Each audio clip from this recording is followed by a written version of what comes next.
Those of y'all at home, if you would pause the video and copy down that slide.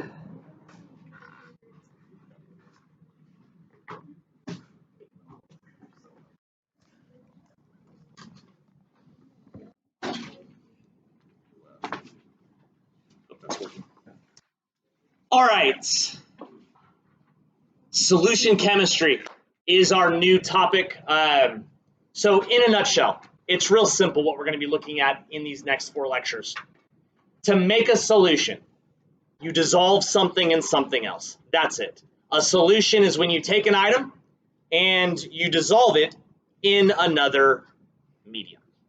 When you do that, you make a solution, and once you have your solution, you can analyze it in a whole bunch of different ways. So let's start as baby as we can start. On the slide, you'll notice solute and solvent. The solute and solvent are the descriptors of those 2 items. One dissolves in the other. So for example, here is a very common solvent, all right? This is water. Water usually is the item that will do the dissolving, therefore it's the solvent. Here is a very common solute, all right?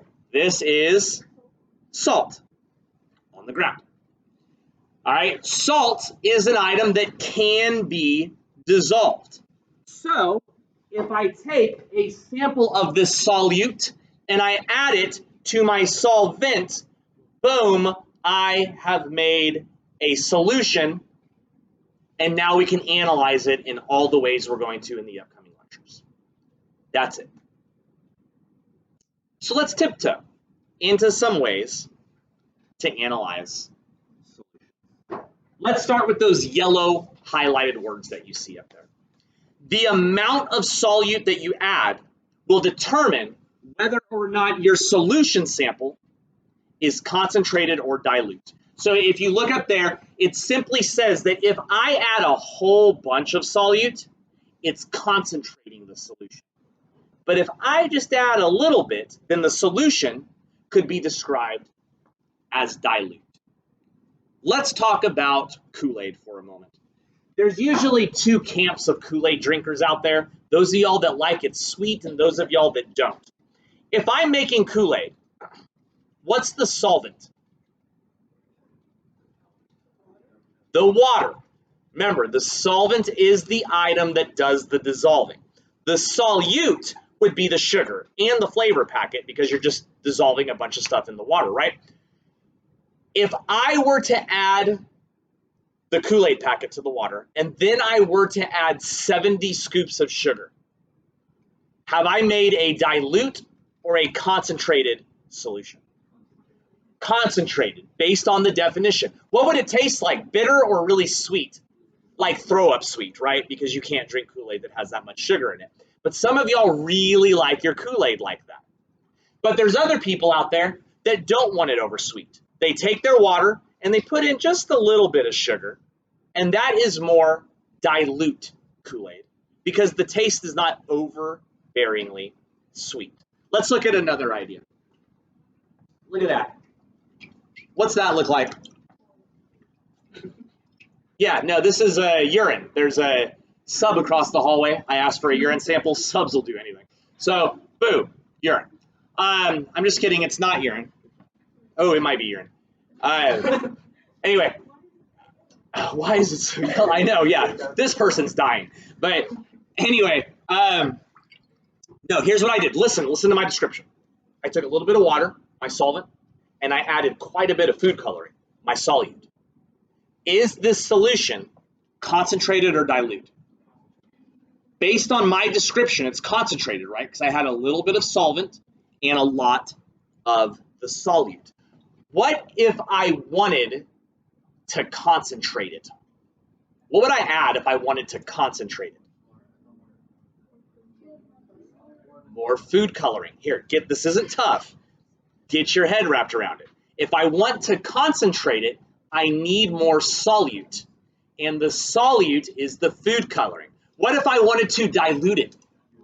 Add more of the solvent, which I happen to have more of the solvent here.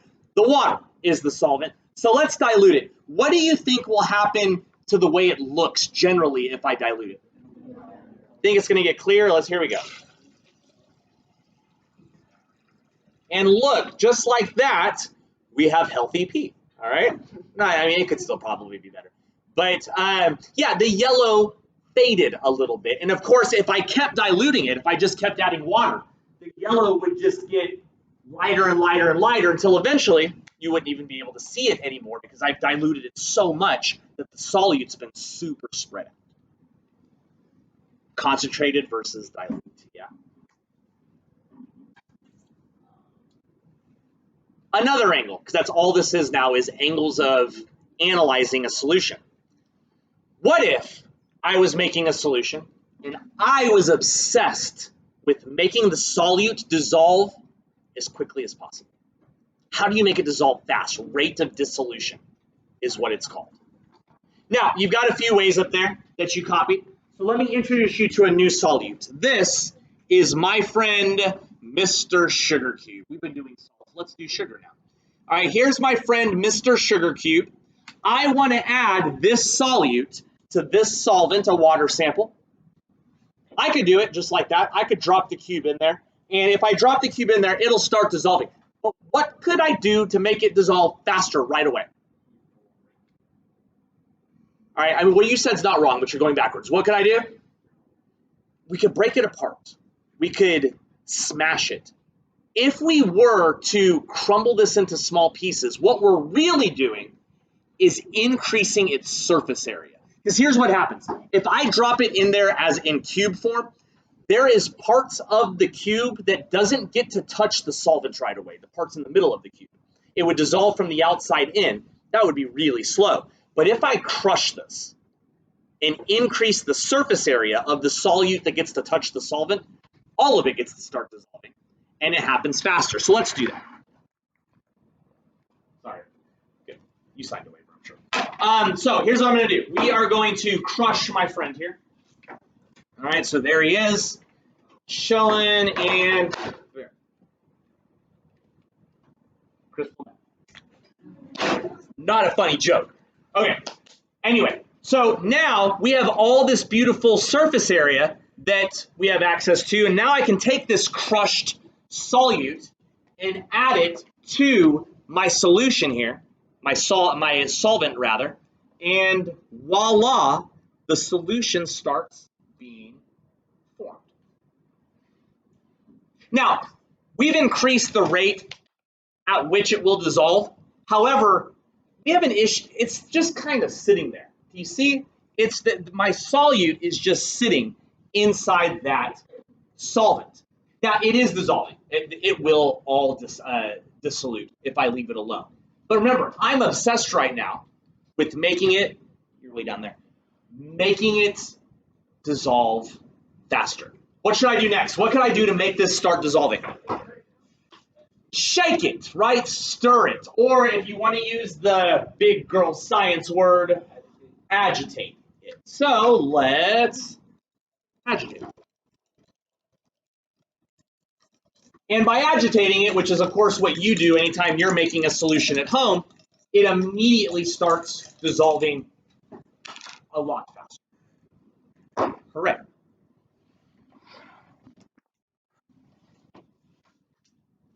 A final way to make that dissolve quicker is to heat the solvent. All right, hot solvents will dissolve solutes faster.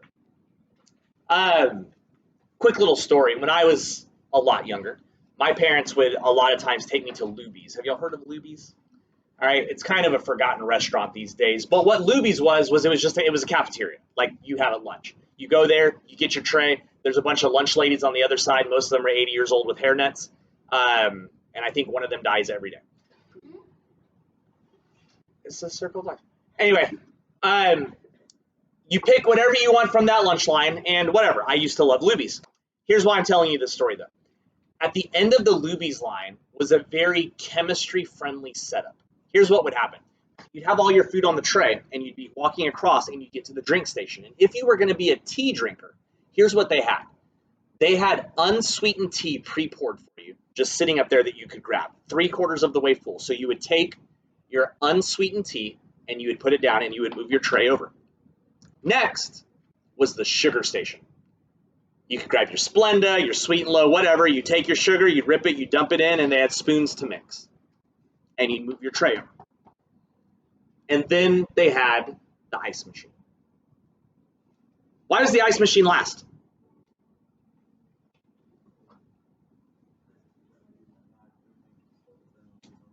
Because the room temperature tea dissolves the sugar way faster and more evenly than cold tea. And by adding the ice last, you already had perfectly mixed a great solution. Now you're just chilling it. If you're at any other restaurant and you're a tea drinker and you're getting table service, if you order iced tea, well, they bring you iced tea, right? It's full of the ice, and then you grab your little packet from the table and you pour it on top of the ice.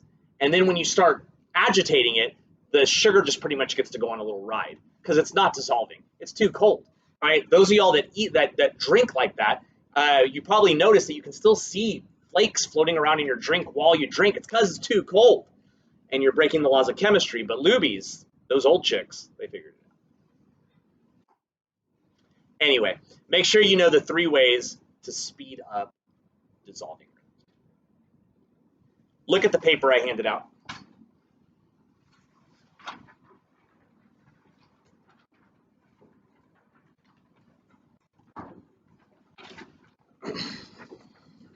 This is what the paper looks like for those of y'all at home. Make sure you grab one from me. I'm going to be filling in these blanks if you want to, I don't know, pause. I guess I'll hold it up a few times.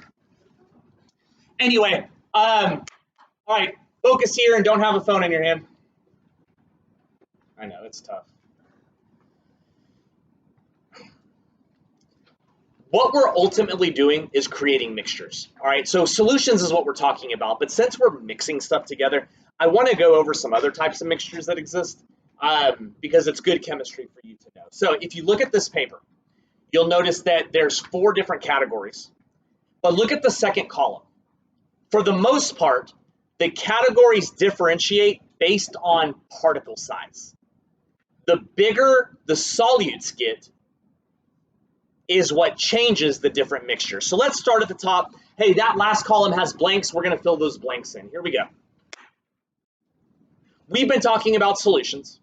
They're made up of the smallest parts, all right? Solutions are made up of particles that are 1 nanometer or less. NM stands for nanometer. It's a very small unit of size measure. Let's fill in some blanks. Here we go. The solutions that we've been talking about, they don't separate on standing.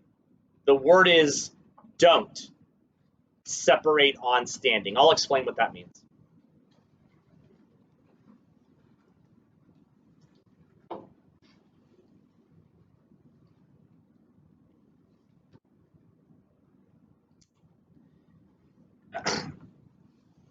You see this sugar and salty mixture that I've created?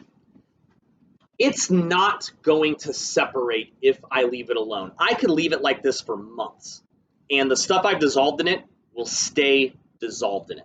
That means that upon standing, which just means I'm going to leave it alone, it doesn't undo the mixing. That's how solutions act, all right? Once they're mixed together, they're going to stay mixed together. They don't separate on standing. The other blank is they don't scatter light.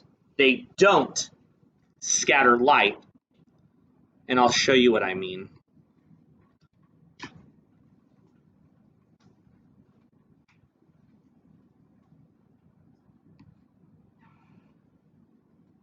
Let's see if this will work.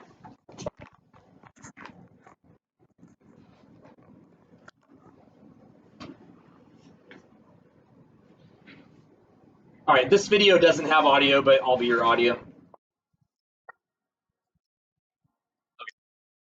I have the volume.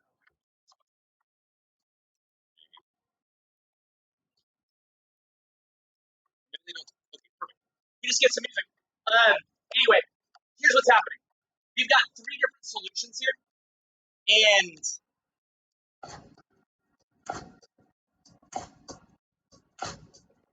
we've got three different solutions here, right? Now, these three are actually the first three on your page, but I'm going to show you all of them at the same time.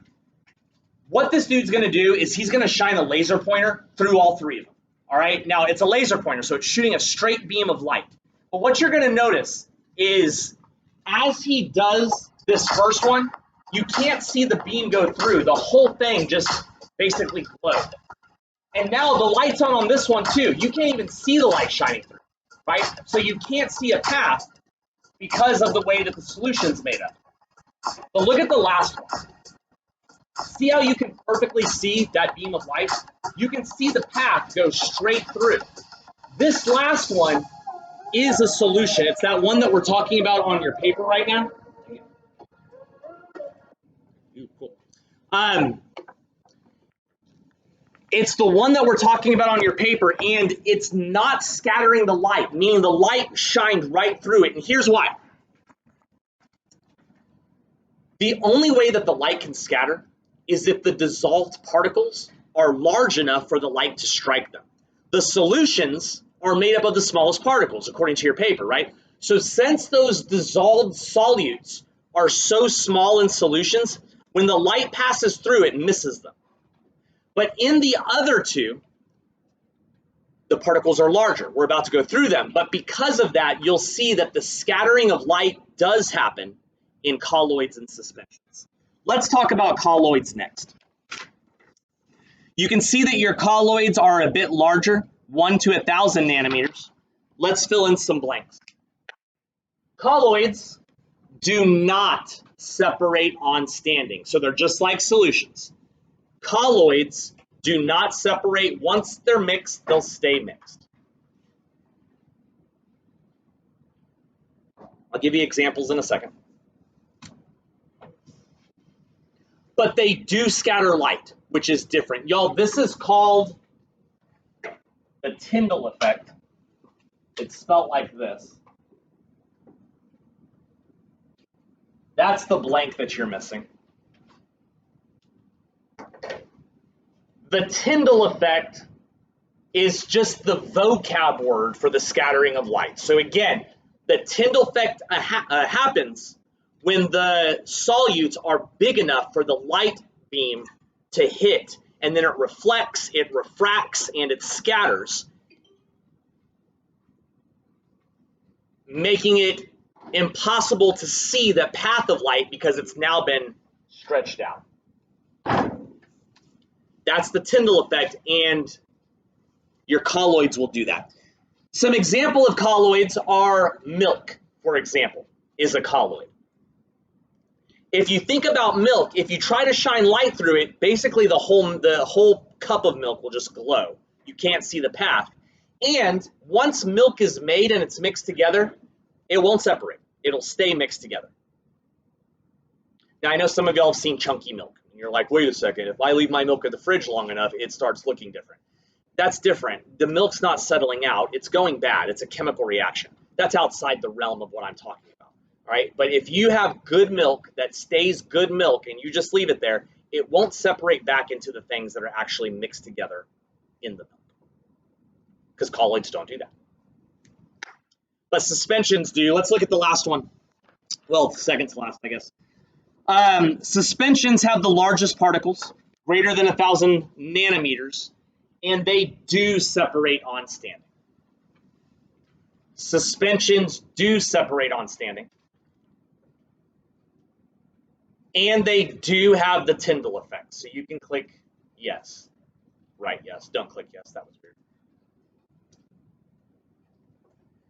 Let's talk about suspensions, though. Here's the idea in a suspension. You mix the stuff together, and it's big stuff. So if I shine light through it, it's going to reflect, refract, and scatter. But also, if you leave it there, it's going to separate, usually pretty quickly. The image that was up there a moment ago that they shine light through that you couldn't even see the light, that was muddy water. Muddy water is a good example of a suspension. You can shake up muddy water and it'll mix, but then that mud will start to separate back out. Can you think of another suspension? You find it at the dinner table sometimes. Don't say ketchup, it's not ketchup. It's if you're eating healthy, but then you make it a little bit less healthy, you put this on. Oh yeah, I heard, yeah. Oil's not wrong, but what substance is the oil in? Dressing, yes, salad dressing. For those of y'all, especially Italian dressing, if you ever take Italian dressing out of your fridge, it's dramatically separated into different layers, right? Because it's a suspension. So what do? Well, you shake it up. You make it mix together so it's delicious, and the oil and all the delicious stuff that all the flavorful stuff is mixed together, and you put it on your salad. But it's made up of really big particles, so if you shine light through it, it'll scatter. And if you leave the salad dressing alone, it, again, pretty quickly will separate back into those layers, because that's what suspension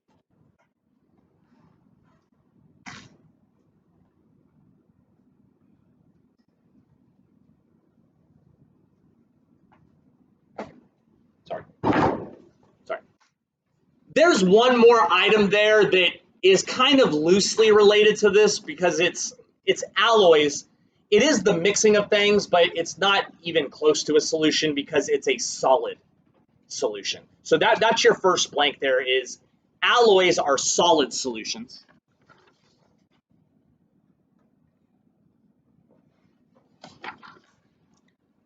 And really what an alloy is it's the mixing of things, but it's the mixing of metals is what it is.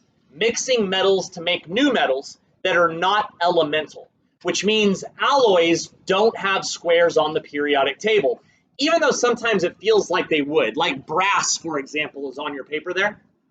Brass sounds like it would be on the periodic table, but it's not, because brass is a mixture of copper and...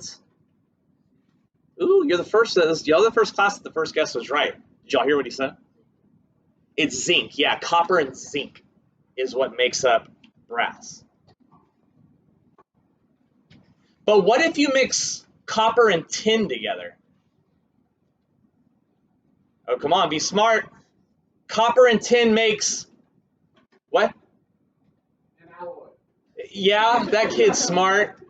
Sometimes they give it away for third place. Bronze. There you go. Someone's gotten third place before. I'm just kidding. I know, man. You speak up and then I'm mean.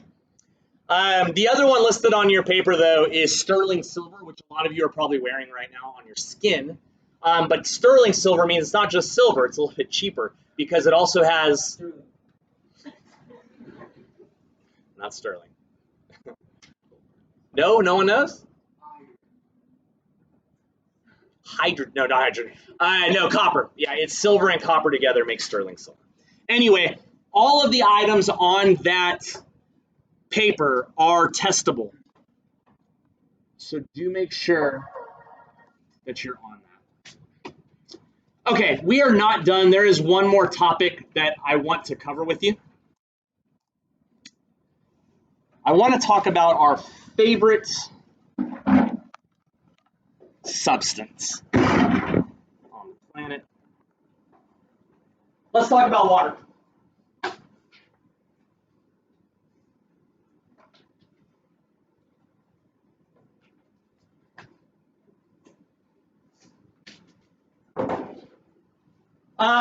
It's a little rare for me to have another slide come up that you have to copy stuff off of, so sorry, but there are some things that are going to appear. Be ready to write. I'm going to elaborate. Keep writing while I do that. All right, water. Let's knock this out.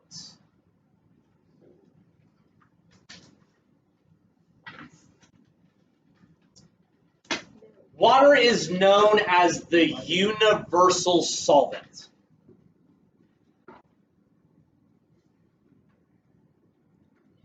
Because it's polar. Add that.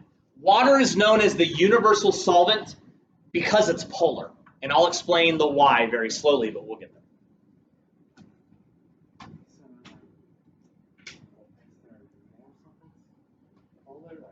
There are more things that are polar, but not quite as plentiful in terms of solutions. Now, we've talked about polar before, right? This right here is why water is polar, because it means that it has both a positive and negative region, and it makes it awesome at dissolving things, which I'm about to continue to explain. But before I can show you really why it's universal, you need to understand this idea of chemistry. Like dissolves like.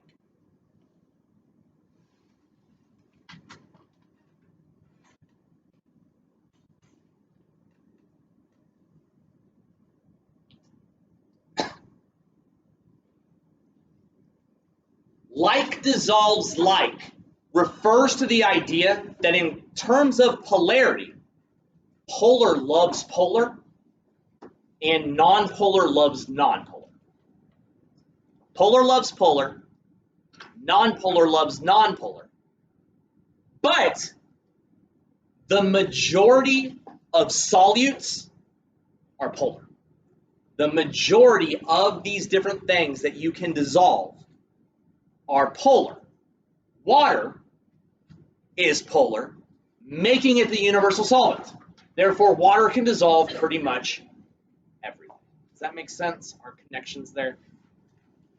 Polar water can dissolve all those polar solutes, so it can dissolve. It's the best thing to use to dissolve anything that you want to dissolve.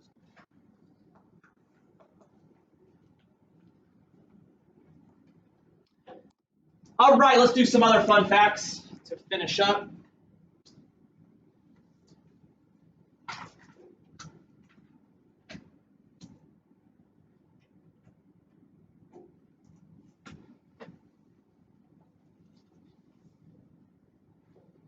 This bug right here is appreciating the surface tension of water. Surface tension is going to refer to the hydrogen bonding. That's the IMF, right? That's taking place where water meets another medium. All right, so like where water meets air is its surface. And at the surface of water, that hydrogen bonding is really strong, enough to the point where it's basically like a body of water has a film on top of it. A film that can kind of bend if you just don't push hard enough, which is why things can walk and float on water. Now, that surface tension, though, is so strong that if you hit it at a high velocity, before it breaks, it actually pushes back first. And with that being true is why you've gotten hurt on a diving board before. All right? If you jump off a diving board incorrectly and strike the water wrong, well, the first thing that happens when you strike the water is that it pushes back against you and it can slap and hurt your skin. But after that, once you break the surface tension, it's actually a lot more forgiving for going into the body of water. But if you go even higher up, like what happens if you jump off the Golden Gate Bridge? You die, right? You just die because at that velocity, the first thing the water does is it says, break your bones. And then the surface tension breaks. And then you float to the bottom and forever. Mythbusters actually did a study on this once upon a time, where they're like, well, what if you stood on the Golden Gate Bridge with a cinder block and jumped? And right before you struck the water, you threw the block down so that it would strike the water where you were going to strike and break the surface tension so that then you could go in. And they discovered that you still died. So it didn't work. Oh, yeah, what are you doing this weekend? Anyway, surface tension.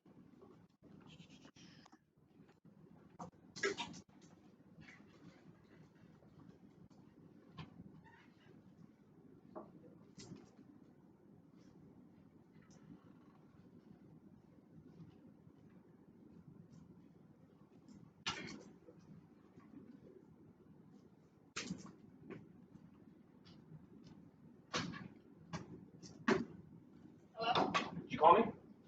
Yeah. You're on speakerphone. You want to say hi to Fury? Got it. Do you want to say hi? Do you want to say hi to Fury?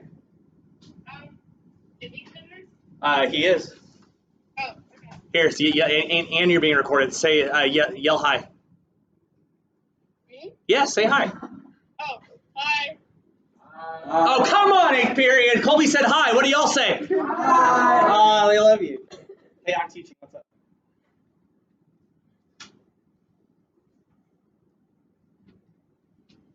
What's on the front porch?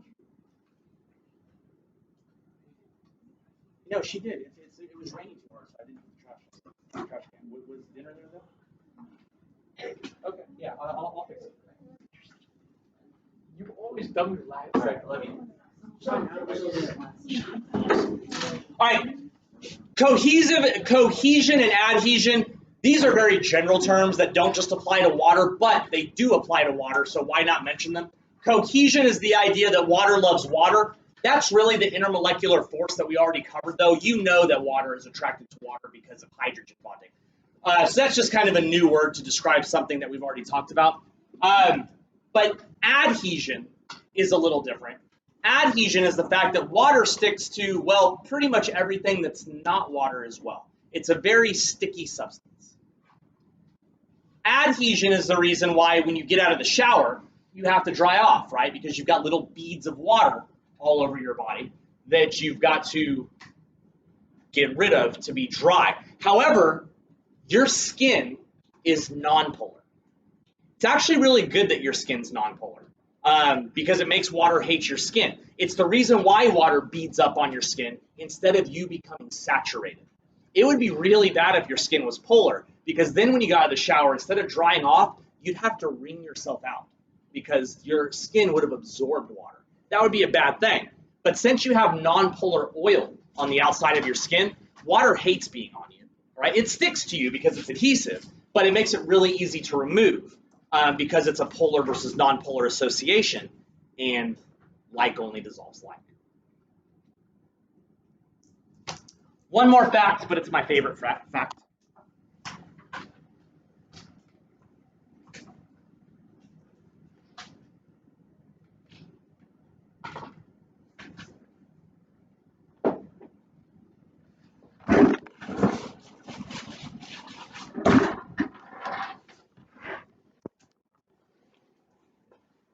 What were we? Don't put your stuff away. Don't put your stuff away. This is my favorite point of the day. You have to listen to me. Focus, focus. We have lots of time. Way more time than I need. This is a fun fact because it's just weird to hear. You're so used to water, right? You're made mostly of water. The planet's covered in mostly water. But water is the most unique substance there is. It is so unique, unlike anything else. And this last fact is especially so. Water is the only substance that's more dense as a liquid than it is as a solid. Here's what that means. Look here, look here. Imagine that I filled this with aluminum, metal aluminum, and I melted it. So now I have liquid aluminum. It's kind of shiny. It's really pretty. You're like, man, I can't believe you have melted aluminum. It'd be really cool. Liquid aluminum, right? And then I take a solid cube of aluminum and I drop it into the liquid aluminum. What would you expect the cube to do? It would sink. Sink's the right answer. You know why it's the right answer? Because that's what everything would do. If you take the solid form of any substance and drop it into the liquid form of itself, it always sinks, except for water. Water's the only one that don't do that. What is solid water called? What happens if you put ice in water? Floats. And I know that doesn't blow your mind because you've watched it for the last 15 years and you don't care. But it's kind of miraculous that it's the only substance that does that. You know who really cares? Quit putting your stuff away. You know who really cares? Freshwater fish. Freshwater fish think this fact about water is gill blowing. That was good. Shut up. Here's why. Up north, things get cold, unlike they do down here. And you know what ponds and creeks and lakes do? They freeze. But if those items, if that pond had any liquid besides water in it, if nature had decided that something different than water was going to fill those ponds, it would freeze from the bottom up. And what would happen to the fishies? They all did. But instead, it's got the one substance that doesn't do that. It's got water, which freezes on the top first. And once that layer is up top, it insulates all the water beneath it. And that water gets cold, but not cold enough to freeze. And to fishies,